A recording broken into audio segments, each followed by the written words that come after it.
bantu bacu meze mute?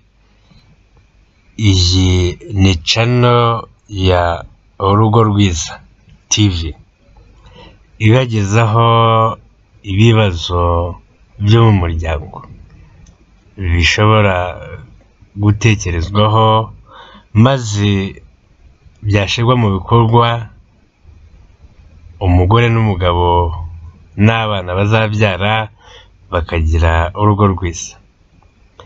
Video ya mbere twavuze ku bintu bine bishobora kwibandwaho mu gihe cy'irambagiza.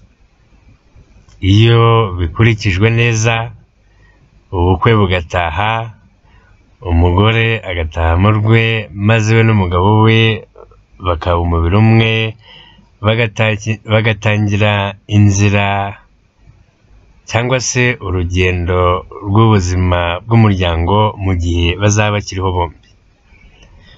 Noneho tugiye kuganira ku bintu bine umugore agomba kuzirikana kugira ngo ashobore kubaka urugo rwiza. Icya mbere ni ukwirinda gukora ibintu bibabaza umugabo.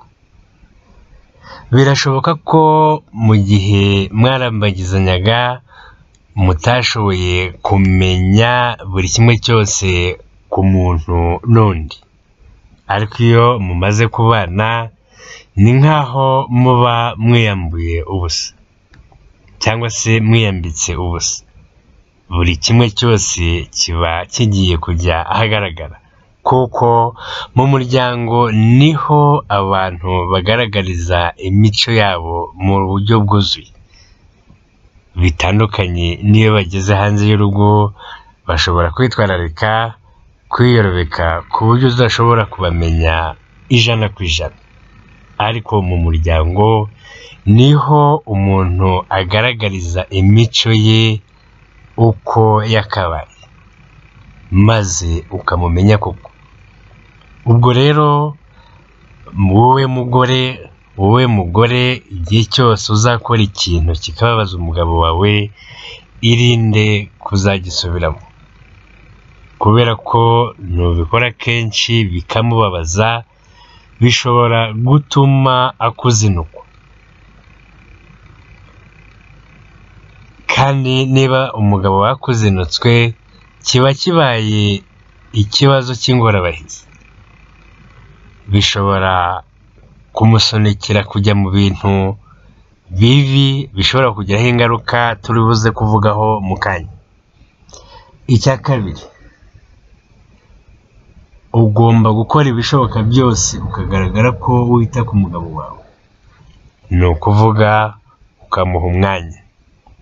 Kuri iyi ngingo akenshi abageni cyangwa se abagishyingiranwa bakunze kwiyibagirwa, bagasa naho bakiri abasiribateri, bagakomeza gukora ibyo bishakiye, bimwe bakoraga kera. Ibyo ni bibi kandi byangiriza urugo. Ubwo rero ihatire guhinduka, umenye ko washatse, maze uve muri bya bindi, uhe umwanya umugabo wawe. Ibi biradusunikira ku kintu cya gatatu, ugomba kwirinda guta urugo. Ibi bishobora kubaho cyane cyane ku bagore bafite akazi, aho batera iperu mu gitondo nka saa moya, bakagaruka mu rugo bwije.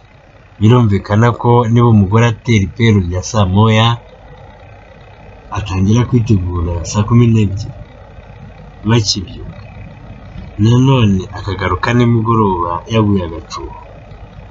Ibyo ntibigomba kubuza umugore gushaka umwanya wo kwita ku rugo rwe.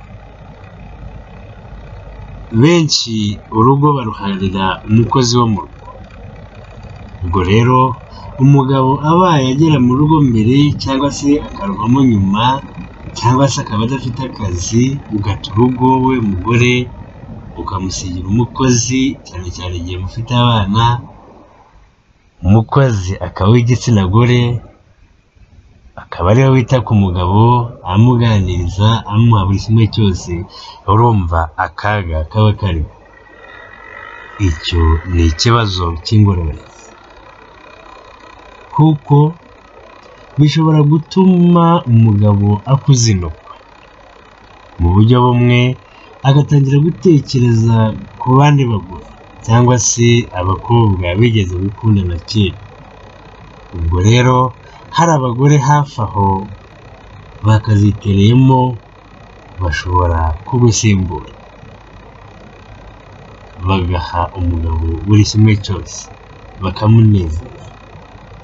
Niho hava guca inyuma, ugasanga umugabo aguciye inyuma, ukibaza uko byatangiye n'uko byagenze ukabiyoberwa, nyamara warabigizemo uruhare.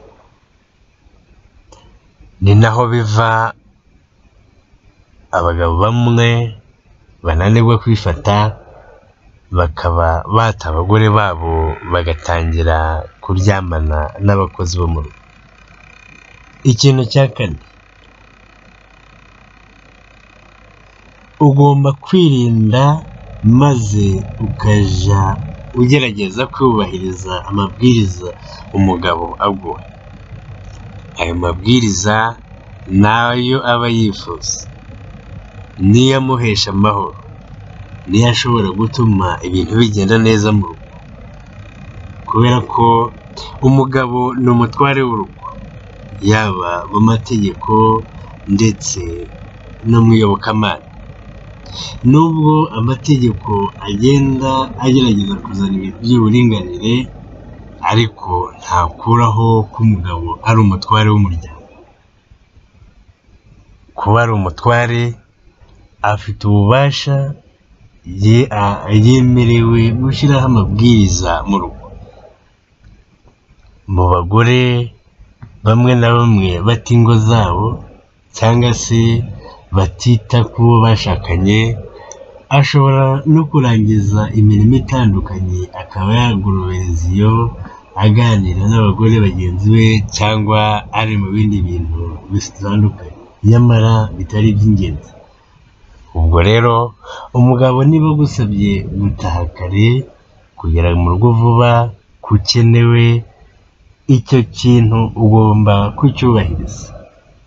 Gerageza kubahiriza amabwiriza uhabwa n'umugabo wawe. Iyo uyakurikiza uhinduka umwana wumvira. Umwana wumvira niwe uteteshwa, naho utumvira urabyumva nawe. Mu gukurikiza ibi bintu uko ari bine, bishobora gutuma urinda umugabo wawe kukuzinukwa. Aramutse akuzinutswe, kiba ari ikibazo. Iki ni kimwe no mu bituma abagabo bamwe na bamwe batagira imbaraga zihagije zo gutera akabariro mu ngo zabo. Kubera iki? Bazinutswe abagore babo. Umugabo ushaka kubimenya ko ikibazo afite atari uburwayi, ahubwo ari uko yazinutswe umugore, ni igihe ahuye n'undi ku ruhande. Ese byatwara igihe kingana iki ngo agire akabaraga ko gukora imibonano? Niba byatwara igihe gitoya, akabikorana ishyushyu n'igishurirane, mu rugo bikanga, ikibazo ni uko yazinutswe umugore we. Ubwo rero ikiba kigomba kwitabwaho ni ibintu bine twavuzeho, ko umugore yirinda kubabaza umugabo, yirinda gukora ibintu bibabaza umugabo bya hato na hato. Nanone umugore agomba kwita ku mugabo, akamuha umwanya. Icya gatatu, akirinda guta urugo, ntarusigire umukozi wo mu rugo.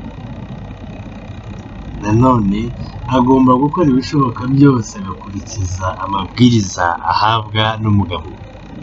Mu gukora ibyo bizatuma akundwa akazi. Ibitari ibyo, umugabo yakuzinukwa, umugabo yamuzinukwa, bikazana ingorane zitandukanye zirimo gutabwa, guharikwa, cyangwa se umugabo agaca inyuma umugore bashakanye. Iyi channel yacu turabibutsa ko ari urugo rwiza, bityo ibyo tuzibandaho ni uburyo umugore n'umugabo bagira urugo rwiza. Ibi ni ingenzi muri iki gihe, aho usanga abantu benshi barambagizanyije bakundanye bakabyarana, ariko abenshi muri iki gihe bakaba babanye nabi, ingo zikaba zirara zaka gacya zikazima.